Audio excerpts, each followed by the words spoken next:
ಹಳೆಯ 29 ಕಾರ್ಮಿಕ ಕಾನೂನುಗಳನ್ನು ಕ್ರೋಢೀಕರಿಸಿ 4 ಹೊಸ ಕಾರ್ಮಿಕ ಸಂಹಿತೆಗಳನ್ನು ಸರ್ಕಾರ ಕಳೆದ ವರ್ಷದ ನವೆಂಬರ್ 21ರಿಂದ ಜಾರಿಗೆ ತಂದಿದೆ. ಅವು ಯಾವ್ಯಾವು ಅಂತಂದ್ರೆ ವೇತನ ಸಂಹಿತೆ 2019, ಕೈಗಾರಿಕಾ ಸಂಬಂಧಗಳ ಸಂಹಿತೆ 2020, ಸಾಮಾಜಿಕ ಭದ್ರತಾ ಸಂಹಿತೆ 2020 ಮತ್ತು ಔದ್ಯೋಗಿಕ ಸುರಕ್ಷತೆ, ಆರೋಗ್ಯ ಮತ್ತು ಕೆಲಸದ ಪರಿಸ್ಥಿತಿಗಳ ಸಂಹಿತೆ 2020. ವೇತನ, ಸಾಮಾಜಿಕ ಭದ್ರತೆ, ಕೆಲಸದ ಪರಿಸ್ಥಿತಿಗಳು ಮತ್ತು ಕೈಗಾರಿಕಾ ಸಂಬಂಧಗಳನ್ನು ಸುಧಾರಿಸುವ ಗುರಿ ಇವುಗಳದ್ದು ಅಂತ ಹೇಳಲಾಗಿದೆ.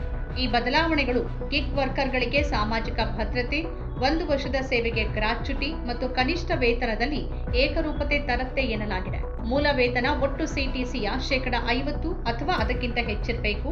ಇದು ಪಿಎಫ್ ಕಡಿತ ಹೆಚ್ಚಿಸಿ ಟೇಕ್ ಹೋಮ್ ಸಂಬಳವನ್ನು ಬದಲಾಯಿಸಬಹುದು. ಪ್ರಸ್ತುತ ಅನೇಕ ಕಂಪನಿಗಳು ತೆರಿಗೆಗಳನ್ನು ಉಳಿಸಲು ಮತ್ತು HRA, ಪ್ರಯಾಣ ಭತ್ಯೆ ಮತ್ತು ವಿಶೇಷ ಭತ್ಯೆಯಂತಹ ಭತ್ಯೆಗಳನ್ನು 70ರಿಂದ 80ರಷ್ಟು ಹೆಚ್ಚಿಸಲು ತಮ್ಮ ಮೂಲ ವೇತನ ಕಡಿಮೆ ಇರಿಸಿಕೊಂಡಿರುತ್ತೆ.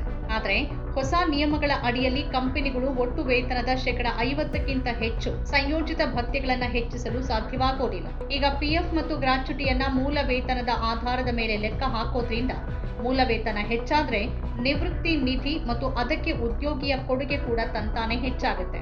ಹೆಚ್ಚಿನ ಪಿಎಫ್ ಕಡಿತಗಳು ಟೇಕ್ ಹೋಮ್ ಸಂಬಳದ ಮೇಲೆ ಪರಿಣಾಮ ಬೀರುತ್ತೆ.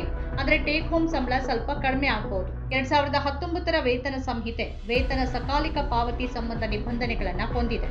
ಈ ನಿಬಂಧನೆಗಳು ಎಲ್ಲ ಉದ್ಯೋಗಿಗಳಿಗೆ ಅನ್ವಯಿಸುತ್ತೆ. ಕನಿಷ್ಠ ವೇತನ ಅನ್ನೋದು ಸರ್ಕಾರ ನಿಗದಿಪಡಿಸಿದ ಕಾನೂನುಬದ್ಧ ವೇತನ ಆಗಿದೆ. ಕಂಪನಿಗಳು ನಿಗದಿತ ಕನಿಷ್ಠ ವೇತನಕ್ಕಿಂತ ಕಡಿಮೆ ಪಾವತಿ ಮಾಡುವಂತಿಲ್ಲ. ವಾರ್ಷಿಕ ಕಾರ್ಯಕ್ಷಮತೆ ಆಧರಿಸಿ ನೀಡಲಾಗುವ ಇಂಟೆನ್ಸಿವ್ಗಳು ವೇತನದ ಭಾಗವಾಗುವುದಿಲ್ಲ.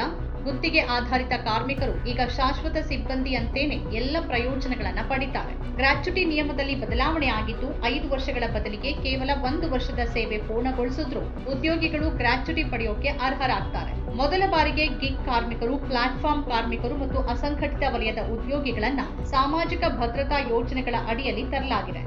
ಅವರಿಗೆ ಪಿಂಚಣಿ ಮತ್ತು ವಿಮಾ ಸೌಲಭ್ಯಗಳು ಲಭ್ಯವಾಗಲಿದೆ. ಇಪಿಎಫ್, ಇಎಸ್ಐಸಿ, ವಿಮೆ, ಹೆರಿಗೆ ರಜೆ ಮತ್ತು ಪಿಂಚಣಿಯಂತಹ ಯೋಜನೆಗಳು ಹಿಂದೆ ಹೊರಗುಳಿದಿದ್ದ ಕಾರ್ಮಿಕರಿಗೂ ಲಭ್ಯವಾಗುತ್ತೆ. ಗರಿಷ್ಠ ದೈನಂದಿನ ಕೆಲಸದ ಅವಧಿಯನ್ನ 12 ಗಂಟೆಗಳಿಗೆ ನಿಗದಿಪಡಿಸುವ ಅವಕಾಶವಿದ್ದು 240 ದಿನಗಳ ಬದಲಿಗೆ 180 ದಿನಗಳ ಕೆಲಸದ ನಂತರ ರಜೆಗೆ ಅರ್ಹತೆ ಪಡಿಬಹುದು. ದಿನಕ್ಕೆ 8 ಗಂಟೆಗಳ ಕೆಲಸದ ಸಮಯ ನಿಗದಿಪಡಿಸಲಾಗಿದೆ. ಒಬ್ಬ ಕೆಲಸಗಾರ ಯಾವುದೇ ದಿನದಲ್ಲಿ 8 ಗಂಟೆಗಳಿಗಿಂತ ಹೆಚ್ಚು ಕಾಲ ದಿನಗೂಲಿಯಾಗಿ ಕೆಲಸ ಮಾಡಿದ್ರೆ ಅಥವಾ ಯಾವುದೇ ವಾರದಲ್ಲಿ 48 ಗಂಟೆಗಳಿಗಿಂತ ಹೆಚ್ಚು ಕಾಲ ಕೆಲಸ ಮಾಡಿದ್ರೆ ಅಂತಹ ಅಧಿಕ ಅವಧಿ ಕೆಲಸಕ್ಕೆ ಸಂಬಂಧಿಸಿ ಸಾಮಾನ್ಯ ವೇತನದ 2 ಪಟ್ಟು ವೇತನಕ್ಕೆ ಆ ಕೆಲಸಗಾರ ಅರ್ಹನಾಗಿರ್ತಾನೆ. ಮತ್ತದನ್ನ ಪ್ರತಿ ವೇತನ ಅವಧಿಯ ಕೊನೆಯಲ್ಲಿ ಪಾವತಿ ಮಾಡಲಾಗುತ್ತೆ. ಎಲ್ಲಾ ರೀತಿಯ ಕೆಲಸಗಳಲ್ಲಿ ಮಹಿಳೆಯರಿಗೆ ಪುರುಷರಂತೆಯೇ ಸಮಾನ ವೇತನ ಮತ್ತು ಅವಕಾಶಗಳನ್ನು ಖಾತ್ರಿಪಡಿಸಲಾಗಿದೆ.